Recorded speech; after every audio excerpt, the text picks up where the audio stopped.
Good evening, everyone. Welcome to Four Lads Rangers midweek show. We are back to discuss more Rangers stuff. I think that's the easiest way to put it. Chris, good evening. How are we? Good evening. I'm good. As we were just saying offline there, we disclaimer. I'm right in the heart of Paisley, and the fireworks are going mental. So if you hear a few bangs, there is 3 bangers on this, but out with that, obviously some fireworks. Probably going to be some fireworks on the pod as well when we start talking about Rangers performances. Kenny, good evening. How are we? Same as Chris. I've got bangers outside, throwing bangers about the place. It's right outside my door, so be prepared. Bangers everywhere, eh? What we're going to do? We're going to kick off and start talking about Rangers' statement, which they released on Monday night as the fallout of the old firm continues.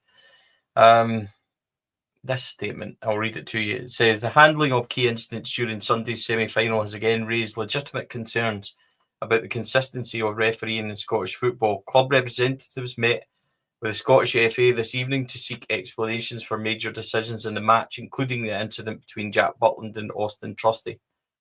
Following that meeting, we remain unsatisfied with the explanation of the referee's decision in that incident, the application of the laws of the game, and the VAR review itself, which we do not believe was sufficiently robust or thorough. We recognise the refereeing decisions can impact both sides in a game, but too often important matches continue to be influenced by calls that are inconsistent and difficult to justify. These decisions have real consequences, determining results, impacting fans, and affecting the livelihood of players, coaches, and staff whose work is judged on outcomes on the pitch. The club has consistently raised issues as they have occurred with the Scottish FA, but we do not feel there's been enough change in how refereeing is being developed at the highest level. Yeah, it's still shit. We understand that the share and the anger amongst our supporters who have grown frustrated at the repeated inconsistencies and major match decisions that continue to affect the club. For the benefit of our supporters and the wider game in the country, we'll continue to hold the Scottish FA to account and expect them to lead meaningful progress that delivers lasting improvement. Chris, your thoughts, please. I'm trying not to be too kind of blasé about it, but what was the point in that statement? Did we learn anything new? No. Did we see a new approach from this board? No.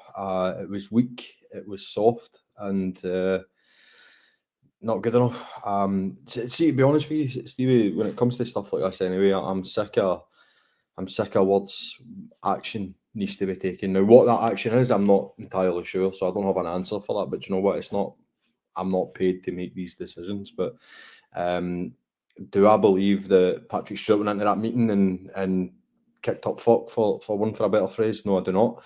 I believe he would have been very soft and gentle, and listen, I'm maybe not quite as angry about the refereeing performance in Sunday as many others, but I do understand, I do get the anger and I do get the frustration, especially when it comes to the Trusty and Butland incident. For what it's worth, he should have been sent off 100%.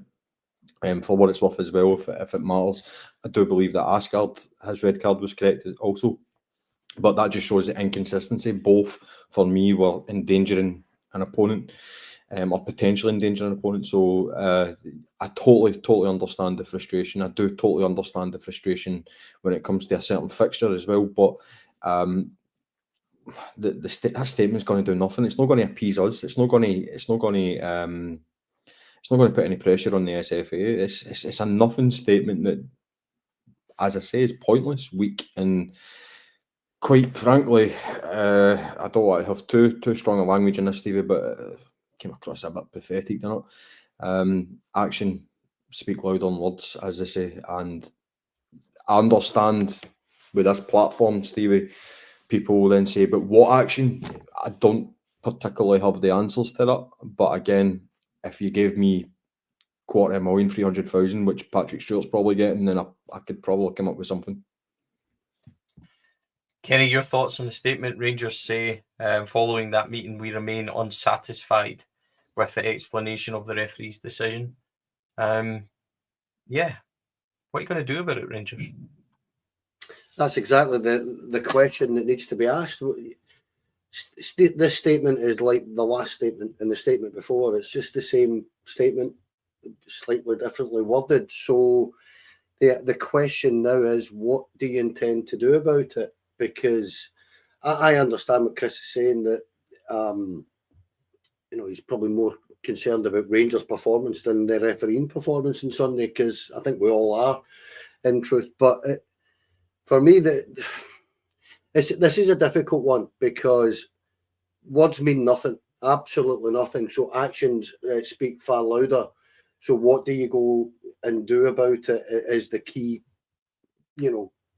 pressing situation.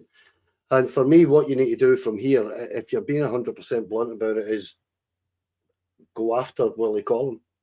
That's what you need to do. Take him to task on the amount of mistakes that are being made on a monthly basis, that he's got to go on his show and round up and say, oh, we're sorry we get that one wrong. We're sorry we get that one wrong.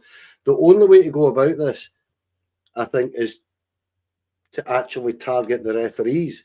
How you go about doing that exactly, I don't have the same as Chris. I don't have the answers.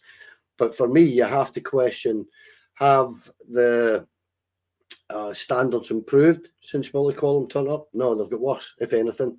He's fast-tracking all these guys, and they're not ready.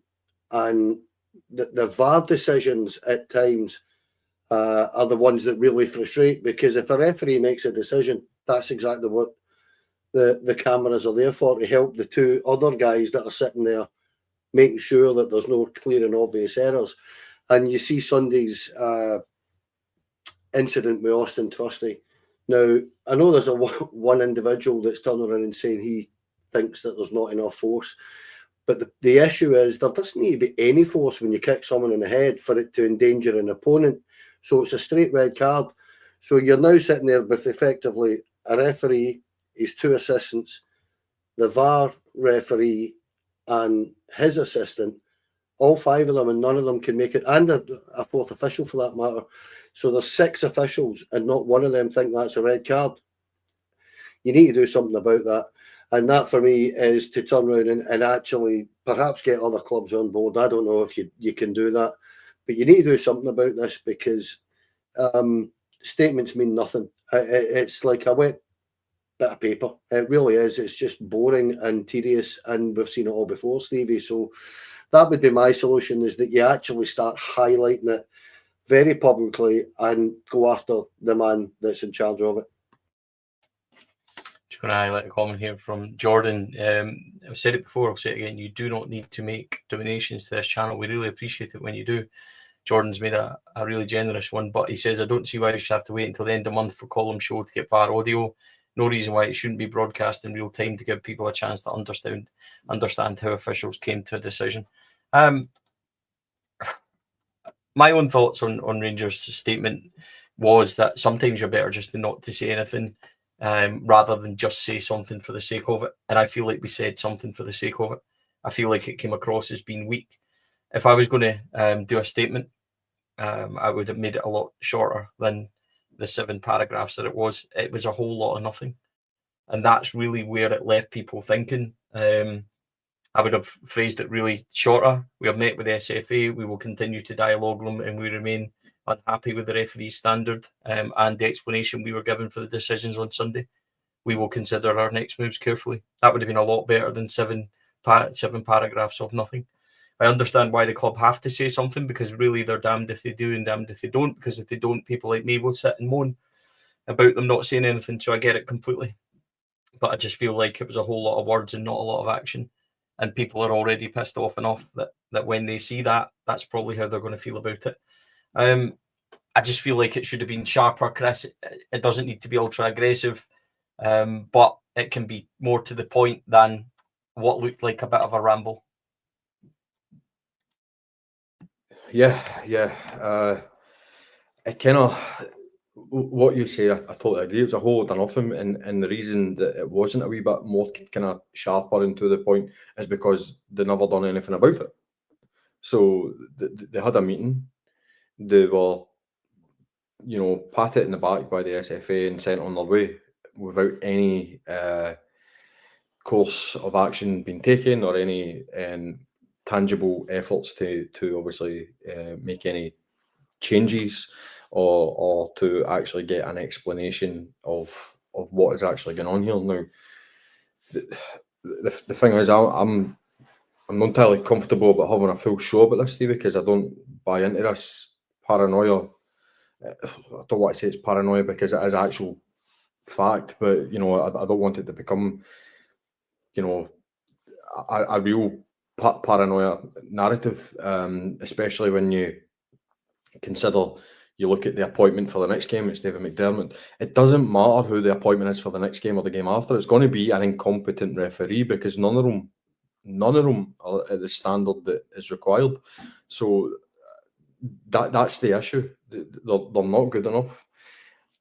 Is there unconscious bias? I don't know. Right? None of us know. None of us in this podcast know. No Rangers fan know. The only people that know would be the referees, right? So there's so many different elements as to why there could be or maybe not, but we don't know that. So you always go to the root cause. Are they good enough referees? And Stevie, I actually don't have the facts here. Maybe you would know, but I think we're at a record low for UEFA registered referees. So that says it all. So listen, just reading some of the comments about some ideas and suggestions, and some of them that I actually do agree with entirely. You have potentially pulling funding for VAR. Yeah, that is something that we can look at. That is something we've got in our own hands. Don't really know if it would actually help us because VAR should be there to catch mistakes, albeit it's not being used correctly. But the one thing that I certainly am in favour of, that someone commented, sorry I didn't catch your name, was looking at getting obviously foreign referees in for these big games. It happens in Greece, and I think it happens in another few countries in Europe. If this is, Rangers should be really at the forefront of that. They really should, because there is a precedent set here that, you know, when a club is at the forefront for attacking the SFA to make change, then there is a precedent there that foreign referees can come in. Whether Rangers are aggressive enough to do that, I don't know. But that is something Rangers should be leading, because clearly the root cause of all of this, I genuinely believe it's not cheating, right? There might be a bit of unconscious bias, but I genuinely believe it's not cheating. And I know people could argue that might be the same thing. It's not really, but well, in my opinion anyway. And the root cause of this is the referees are not good enough to referee high level games in Scotland, and that is ratified by the fact that we're at a record low of amount of referees in UEFA. So UEFA are actually deeming that these guys aren't good enough to referee Champions League, Conference and Europa League games. So it really says it all. And these games are far too important, Rangers and Celtic games in particular, and especially the game at the weekend where it's a semi-final. And we have to ensure that the referees are competent enough and strong enough to obviously handle these games, and they quite clearly aren't. And to be honest, that's all I can really say on the matter, Stevie. I can't really add anything else because, as I say, the Rangers statement was a whole load of nothing. Totally agree with you. For me, it was pointless. It was weak. And what's going to end up happening with me, you and Kenny is we could talk about this all night and we're just going to get angry because nothing is happening on the back of it. Nothing is happening on the back of it. And, you know, what's going to happen here is this will be forgotten about by next week. And that's exactly what the SFA want. And Rangers are allowing that. So what can we do? There's nothing other than just piss and moan about it, and that's going to get us nowhere. We need strong leadership. And again, this comes back to what we've been saying for months with Patrick Stewart. Leadership just is not there. It is not there. This guy's meant to be representing us. This guy's you probably could say he's a custodian. Obviously, he's not the owner or a shareholder, but he represents every single Rangers fan in the land, and he doesn't. He just simply doesn't. He is not. He's miles off it. Miles off it. Okay, let's leave it there. Move on to today's press conference. Like Chris says, we could have went round and round and round about that, and we don't want to have a whole show of that. So moving on to today's press conference, Danny Röhl spoke. He expects, he still sees a lot of potential in the squad. He was pleased with the team's second half, proud of the way he done it. He speaks a wee bit about Roma. he said something interesting, and I thought, and I may just have been how he describes it. He's obviously his English isn't his first tongue, but he says they'll be pressed on and off the ball by men. I found that interesting because one of the accusations I made against the team on Sunday was he looked like young boys, and they looked like scared rabbits in the headlight almost. And I just found, maybe I'm overthinking it, Kenny, but is there an impression that perhaps Danny Röhl's saying something like that, and he wants the team to stand up and be like men and try and, because I genuinely thought on Sunday in that first half and it all got set off by Giga in the first 20 seconds where he went for a rugby conversion out of the stadium instead of just finding a pass 5 yards away. And I just think that set us all off. And perhaps I'm reading more into it than's really there. No, you're not at all, because it's the second time in 10 days that they acted like a bunch of wee boys. They did it in Norway as well, mate. And that's the issue. The boy, Danny Röhl's been here, what, a fortnight or something? And he's clocked it already. This squad is nowhere near what's required. And he's not stupid. He's looked at that first half, and as you said, it is literally rabbits in the headlight stuff. And I, without being disrespectful, against a bang average Celtic side, that's the issue. They should have been going for the jugular themselves, and they don't have it in them. So, no, I found it interesting myself. I noted that myself because Roma are a bunch of men. They're a bunch of big lads, and they are going to come here and put their authority, or mark their authority all over this game tomorrow night. I don't think there's any doubt in that. They'll come here for the 3 points, and I know they've got a few players missing and stuff like that, but they've got a fine squad of players, and it's full of top, class players and athletes. And I think Danny Röhl's under no illusions now, Stevie, that having had a proper look at that squad, that we've got more issues than the Beano. That's the way I'd put it. We are miles away from a decent squad of players, and but I said it on Monday night. It's a team, it's a project team full of project players that, with a leadership group that can't go a week without selling a goal between them every single week, whether it's James Tavernier, John Souttar, Jack Butland. There's a goal coming, because of one of those three every single week. So if that's your leadership group, you've no spine in your team, and you've got a bunch of wee boys for the championship and Premiership reserves or whatever, then under 19s and under 21s, then that's what we have. And Danny Röhl is clearly an astute guy, because, as you say, you've clocked it, I've clocked it, and I think it's quite a deliberate comment, yeah. Chris, one of the biggest things to come out of today, and it's interesting because as fans, we all love a conspiracy, we all love some sort of story that may or may not be there. And one of the accusations that's been floating about is that Kevin Thelwell's picking this team.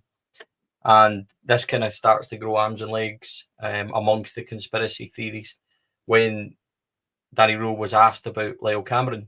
And the simple answer was that Lyall Cameron, he doesn't really pick a squad that is for 4 weeks. It goes game by game, and Lyall Cameron just hasn't been in it. He's not unfit. He's just not selected. The natural conspiracies online become that he is not a Kevin Thelwell signing. He is not part of things. Is Kevin Thelwell then meddling in team selection? People start saying, why is Chermiti playing, etc., etc., etc. And it runs and runs and runs. How did you see... First of all, do you think Lyall Cameron should be in the squad? Because I thought the bench was quite unbalanced on Sunday. So not having him and Bayrami in there kind of confused me a wee bit, especially when you think how short we are in that area. And do you think there's more to it? And if there is more to it, are we worried then about Danny Röhl simply being a coach that's given instructions by others to carry out? It opens up a bigger can of worms that maybe is not there anyway.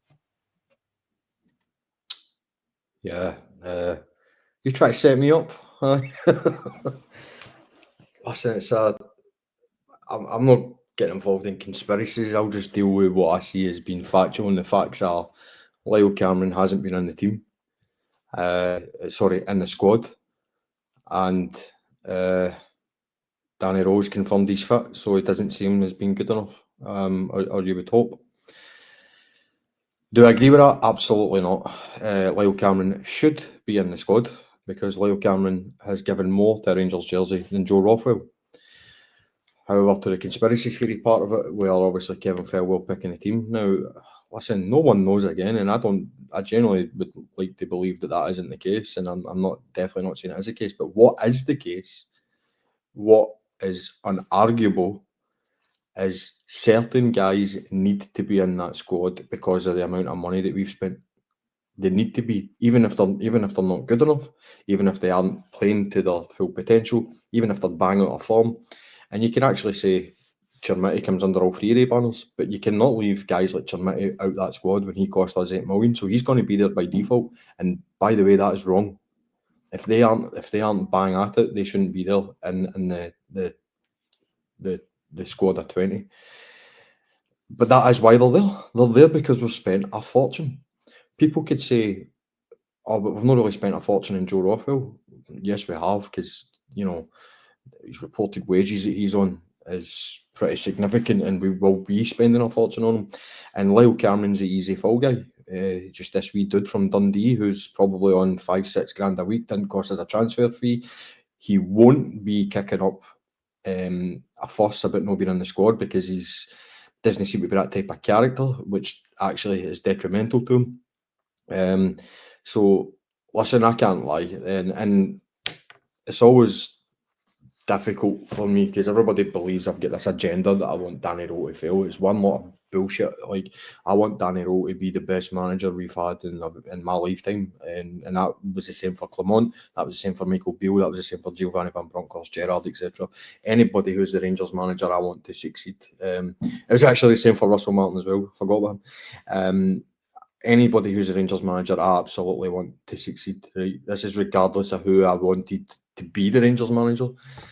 But by God, it's a bit of an early red flag. It is. If he's telling us, the fans, that Lyall Cameron essentially hasn't been good enough the last couple of weeks, even though he's fit, we only stupid, Danny. So that's why the conspiracy theories are out, because we know that he's good enough. We know he's better than what's out there. We know that he's better than Rothwell.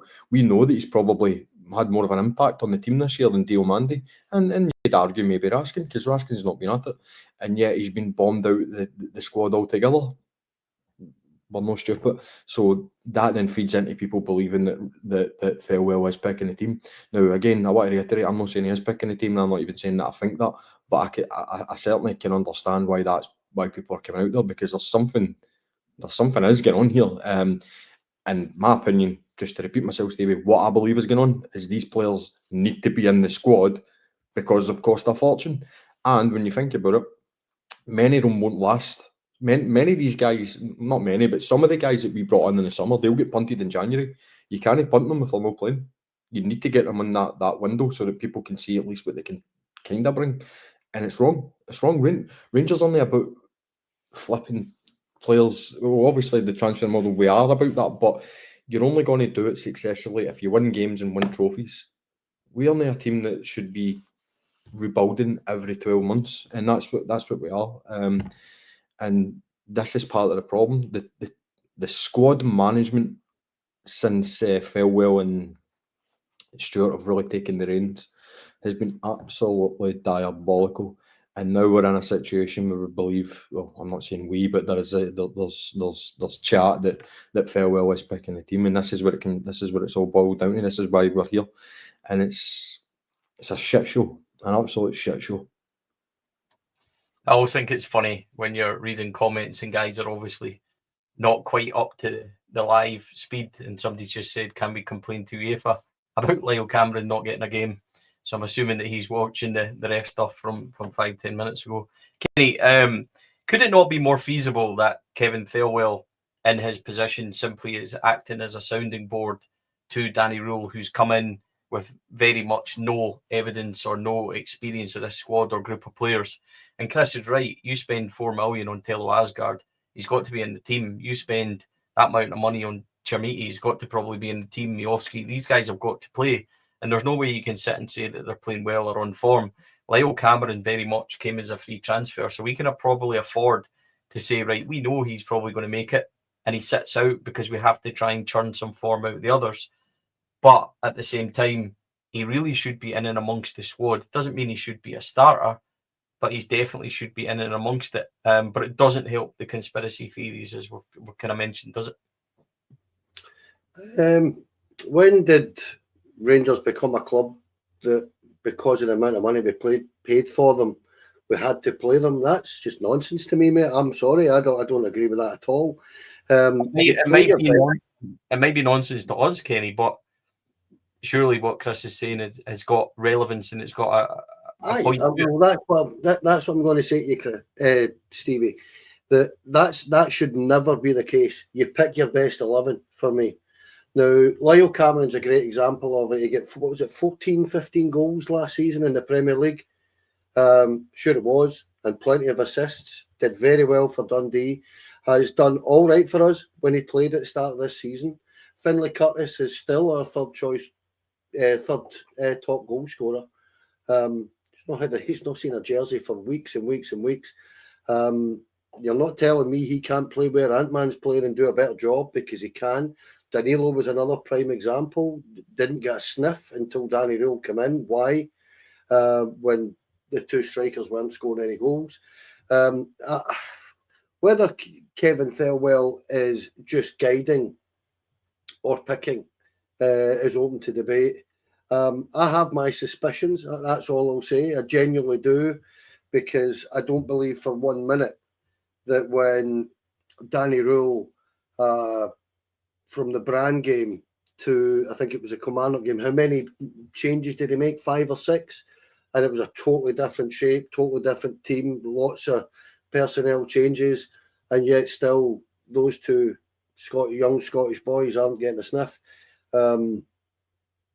It's inexplicable to me that Finlay Curtis, who at the start of this season looked our most promising attacker, perhaps with the exception of Gassama, can't get anywhere near that team. You've got to be kidding me.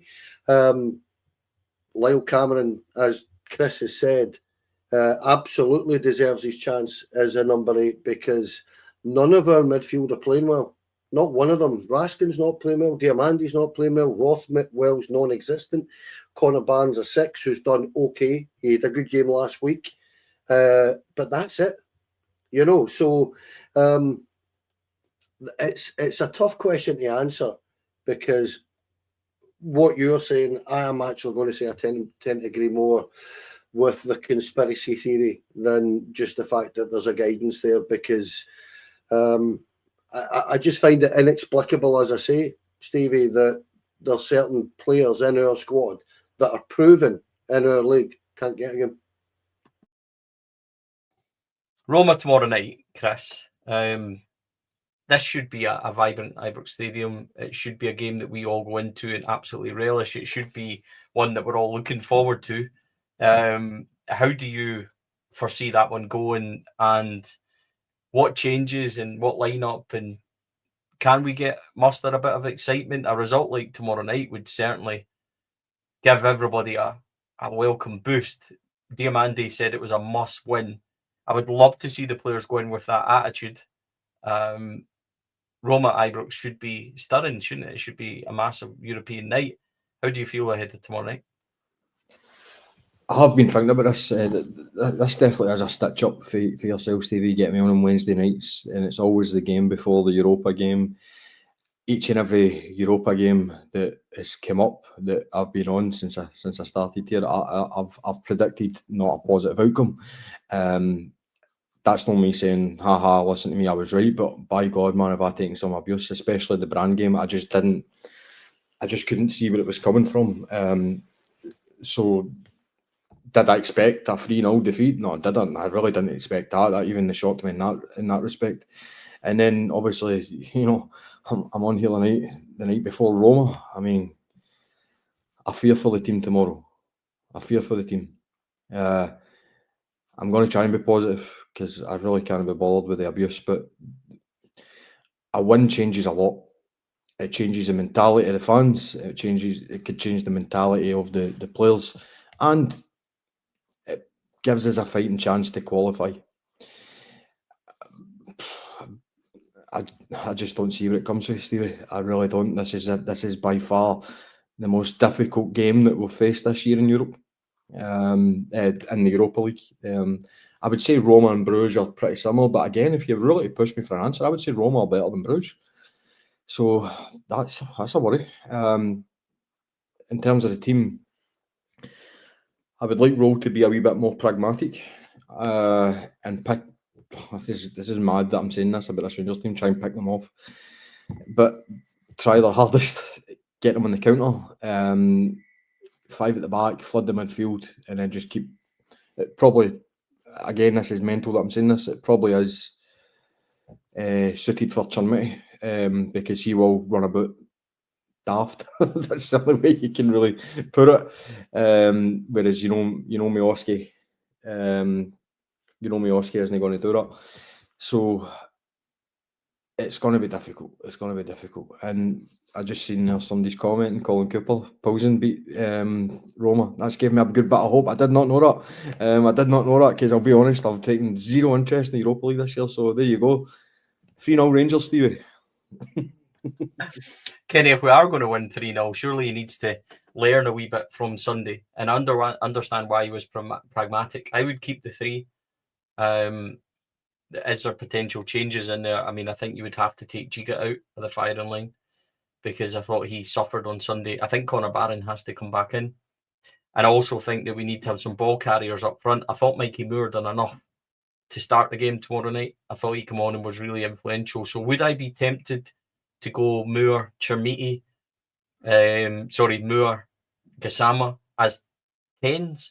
Floating about and being able to get on the ball and influence and run and just kind of have 3 roles, because I felt like Moore had that on Sunday. And then I would keep Danny as my 9 in the hope that we can get him the chances, because he's the one I trust the most to finish the chances. Miłoski hasn't hit form yet, Churmity hasn't. So would I go and do that?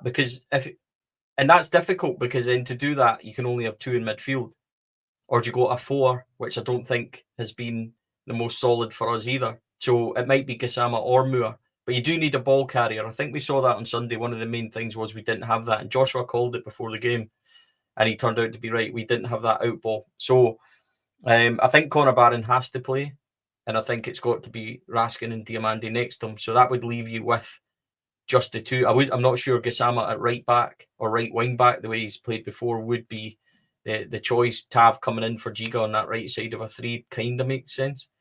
But there's a few question marks over tomorrow, Kenny. But he has to, at the same time of being more pragmatic, which I understand, he has to be able to give them a chance, doesn't he? We have to breathe some excitement into the team and some sort of positivity. Well, you've just reminded me of a comment from about 5 or 10 minutes ago in the comment section there, where somebody's turned around and said, Rangers podcasts are so depressing these days, you've probably knocked 10,000 off the attendance. No, that'll be Rangers that are depressing, and Rangers that have knocked 10,000 off the attendance. We can only say what we're watching, We can only discuss that, and it's not been great. So, not having that one. But on tomorrow, I tend to agree. I would start Danilo tomorrow over Churmity. I don't think you can keep Churmity in that team. I don't think you can reward Telo Asgard for his nonsense by starting him either. I think there has to be repercussions when you don't perform at a club like ours. And sadly, I don't think there has been many of that. So for me, I'm not sure what I would do. I'm not convinced with the 3-4-3 at all.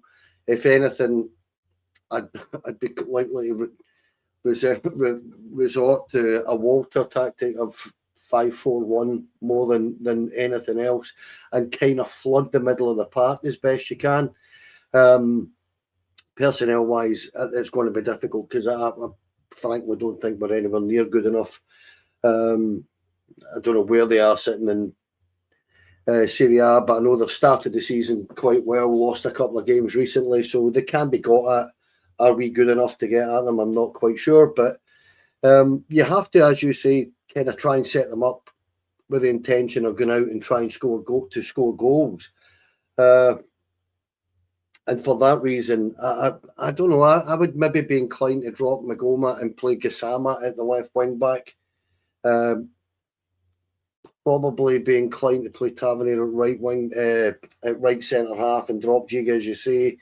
But that leaves Max Aarons, who I'm not convinced with, in your back line. Almost like a 5-4-1, and you could play the three. You could play Connor Barron, Diamandi, and Raskin with maybe Mikey Moore, Roman, in front of them, if you like, and behind Danilo. I don't know. It's a difficult one because I was actually thinking about it today. What would I do? And I don't know. I just think we're miles off at this level at the minute, to be honest, Stevie. So I'm not quite sure. Yeah, in order to win this game, though, Chris, as abject as it might be, there has to be, or we might feel, the crowd are desperate to cling on to something. You could see and you could hear from 55, 60 minutes on Sunday, they galvanised and drove the team on. Ibrox, even if you go way back to that Bruges game under Russell Martin, when it went to 3-1 and Danilo got that goal back, the crowd galvanised, the crowd got behind. They are desperate for something.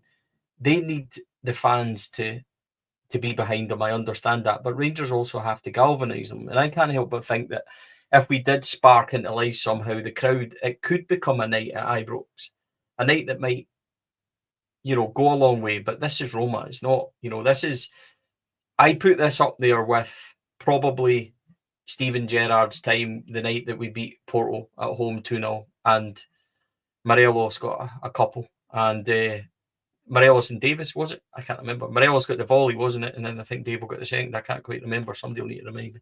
But it was on level with that, and we're not there as a football team. But in order to get that, there needs to be positivity from both so that they can feed off of somewhere. But Ibrox the fan base are just desperate to cling on to something, aren't we? And, and something like tomorrow night might just spark that. Yeah, it was Davis and Morelos, and you're absolutely spot on, because that's the one game that came into my mind. We'd done pretty well up to that point. That was the difference. We had a good team and we'd done pretty well, but you always felt that Porto were going to be a wee bit a step too far for us. And to be fair, that particular night, they were brilliant in the first half, and then we sort of get that goal against the run of play with Morelos and seen the game out. So it could be a similar performance is needed. But the problem always is, Stevie, even to your point about obviously the fans want something to grasp onto, they want to get behind this team. Of course they do, we're Rangers fans. And we want to really galvanise ourselves as a support. The problem is that the team needs to give us something. Now at the weekend, about the 60th minute, Rangers were on top, albeit we were a goal down, but we were on top, and they were digging in and they were fighting for each other and they were putting in maximum amount of effort. I would go as far as saying that's the most amount of effort I've seen this season, and the fans responded accordingly. Okay, we ran out of steam in extra time, but that's why the fans, that's why there was a positive reaction from the fans. That's why we cheered them on. That's why we still kept behind them. Even though we're a goal down, we never stopped believing. We never stopped getting behind them. And then we eventually got the equaliser. Now, it becomes a bit different on Thursday, tomorrow. You Hampden 50-50 split, you're always trying to drown out the other side anyway, so that you can kind of give yourself that advantage. Where Ibrox is a bit different, it's vast majority of Rangers fans, and we know what to expect from this team now in terms of the pitfalls. And if all the nonsense starts early, Stevie, that will get the fans offside very quickly. Because let's be honest, it is a nonsense. Some of the stuff that we do as a team, out with not the fault of Röhl or even Martin for that matter. Some of the things these players do is just absolutely crazy. You mentioned it there about Jigger, like that first couple of touches in Sunday, like what that set the tone. That genuinely set the tone. So we do need to listen. For me, you will get a response from the fans, a positive response for the fans, if you just play it basic. And I know it's not what people want to hear. I know I've seen the comments here that you want to chase you want to chase after them, you want to try and get goals.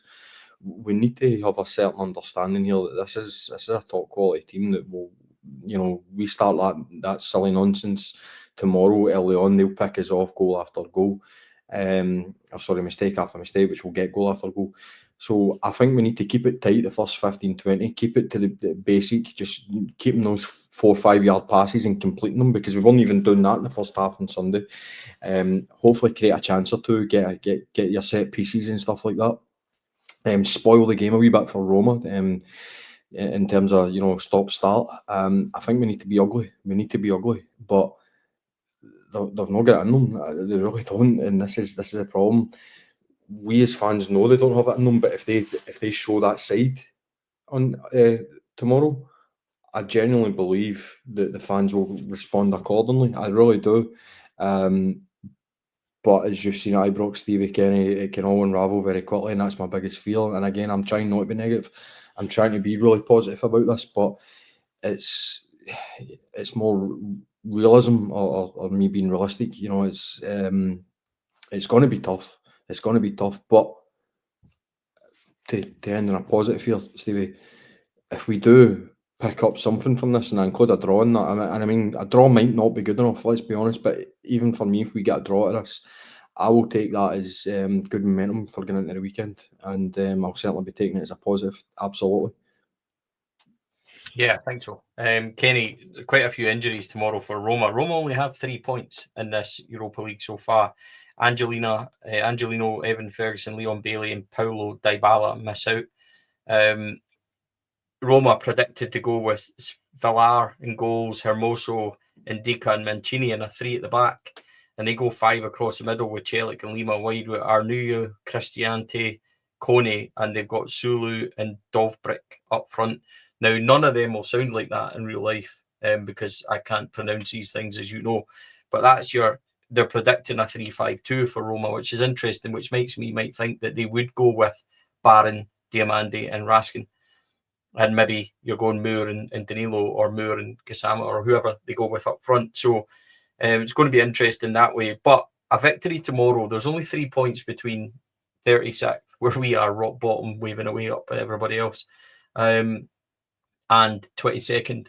Now, that's going to change after the round of games. We know that. But the point is here that all is not lost, but it's an Everest-like mountain, and we need to start climbing it. And unfortunately, you've got Roma, who are, I think, in the top 3. And they only got beat by Milan, I think, on Sunday night because Dybala missed a penalty. I remember that much, seeing that much. But it's the kind of result you want to galvanise. And there's always a chance that Roma in the Europa League aren't that fussed. And I say that, and it probably sounds quite pathetic, where we're hoping that they're not quite fussed. But they're going to come with a 3-5-2. They're going to come and have a go. Roma, Ibrox, we should be relishing this one and looking forward to it. I'm trying to look forward to it. We're on the gantry. It should be a good one to cover. You just want to see something, don't you? We're all desperate for Rangers to give us something. And I think Danny Röhl so far has done okay. I don't think that he's got a lot to play with and a lot to do. So it'll be interesting to see what he manages to get out of them ahead of tomorrow. We need to treat it like a cup final tomorrow, mate. We really do. We really do have to go and try and win this game, because I agree with Chris that, a point would be a fine result for us, but it does nothing in terms of trying to qualify. And as a Rangers fan, I'm still clinging to that small hope that we can miraculously find ourselves in the playoffs for this, because we've still got 5 games to go. There's still 15 points to play for. And do we have the one thing I would say about tomorrow that I genuinely think that Danny Röhl got wrong in the first half, that he realised that he got wrong at the weekend, was he had no ball carriers in his team. He needs at least one ball carrier in his team. We have to be able to get up the pitch, because with all respect to Chermiti, if he was to start tomorrow, he's not the greatest at holding that up. So I would expect Danilo to start, and he much prefers the ball into feet and stuff like that. So we'll see. But on a positive note, I'm really looking forward to it, because I actually think, I genuinely am, because I actually think we will go for it tomorrow. I don't think the manager or the head coach has got any choice. He's got to go and try and win the game. So I'm presuming it's going to be quite an open and free-flowing game because we have to get a result. I've checked the weather, mate, and it's not too bad, so I'm kind of looking forward to it. But let's not kid ourselves on, Stevie. They're a top side. They will be one of the favourites for the competition, and they're always there or thereabouts in the tail end of European competitions. We have to be aware of who we're playing. But again, as I say, we have to really go for it. So I'm quite excited about it. Can I just say, Kenny, that's probably the biggest compliment I've heard anybody pay Chermiti in the last couple of months. He's not that great at holding the ball up. It made me laugh. It made me laugh. Positivity, Chris. Listen, I think Chermiti will definitely play purely because of his running power. But we can't be expecting him to hold the ball up, and I think that's what your point here about ball carriers is really important. And I totally agree that Conor Barron and Mickey Moore will 100% have to start. 100%. And on that cheery note, ladies and gentlemen, we will leave you with just the hope that Rangers turn up tomorrow night. We'll be on the gantry, myself, Kenny, to cover that one. Really looking forward to it. Gentlemen, thank you very much. Kenny, much appreciated. Not at all. Thanks, lads. Chris, enjoyed that. Chris, as usual, mate, thank you very much. One Wednesday, I'm going to come on here. It's all going to be fun and games and positivity, mate. I can feel it, mate. Just no anytime soon, I don't think. But listen, it's a pleasure to be back on. I do enjoy it, but do you know what? I would enjoy it a lot more if Rangers were just out, just even a wee bit better would help. But the good days will come. Certainly hope so. We don't come on this podcast to be negative. Everybody wants a victory tomorrow night. Everyone wants a wee bit of positivity to head into Dundee and then hopefully get another 3 points there as well. But thank you to everybody that's watched, everybody that's in the comments, everybody that's liked and subscribed on YouTube. We're fast heading towards 12,000 subs, which is incredible for us. We will keep pushing on regardless of what anybody tries to say or do. We will keep going, and we're looking forward to it very much so. As for our sponsors, huge thank you to Rhino Express, Clydeview, Afro Industrial Solutions, CSD Air Conditioning, and to our partners Black Rooster and Art of Gold. We appreciate it, and we're going to be joined by a new sponsor very soon as well as Four Lads continues to grow. We appreciate all your support. Looking forward to it tomorrow night. Good luck, Rangers. Go and shock everybody and give us a night at Ibrox. We forget, because it's all we want is to grip onto a wee bit of positivity and grip onto a wee bit of encouragement where Rangers start to become the team that we all hope and believe they will be. It's only Roma after all. What could possibly go wrong? Have a good night, folks. Enjoy bonfire night. Let's hope Rangers set a few fireworks off tomorrow night. Take care, everybody. Bye for now.